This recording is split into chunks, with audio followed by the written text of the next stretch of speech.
Setelah resmi tidak adanya gugatan sengketa pilkada di Mahkamah Konstitusi, akhirnya KPU Lubuk Linggau resmi menetapkan paslon nomor urut 2 SN Pranaputra Sohe dan Sulaiman Kohar sebagai wali kota dan wakil wali kota Lubuk Linggau terpilih yang digelar dalam rapat pleno terbuka di Sekretariat KPU Kota Lubuk Linggau. Penetapan paslon terpilih ini dilakukan setelah dalam pesta demokrasi pemilihan kepala daerah serentak 27 Juni lalu, pasangan Nansuko meraup suara terbanyak dibandingkan dua paslon lainnya. Berdasarkan hasil perolehan suara, pasangan Nansuko dengan nomor urut 2 mendapatkan suara sebanyak 62.917 suara atau 56,18% dari suara sah.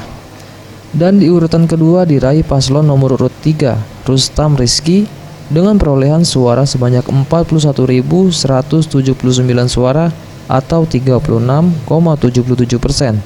Serta di urutan terakhir diraih paslon nomor urut 1, Toyib Sofyan, dengan raihan suara sebanyak 7.886 atau 7,4%.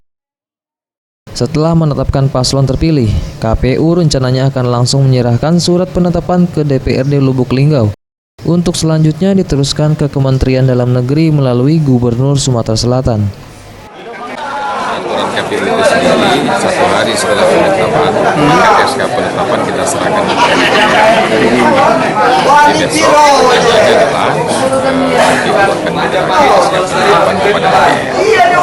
Dan selanjutnya nanti DPR akan menyerahkan hasil daripada putusan atau penetapan daripada KPU tersebut serahkan ke Mendagri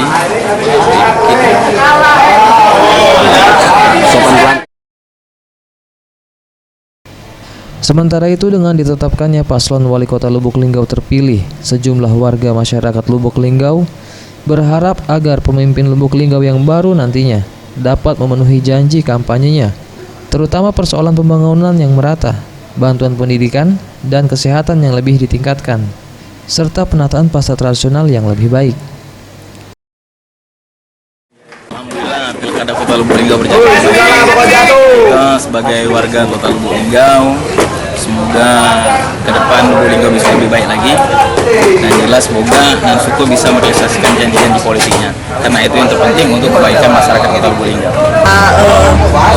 Pembangunan di bidang pendidikan, kesehatan mungkin juga perlu menjadi perhatian pemerintah di ekstra. Tim Liputan Sriwijaya TV.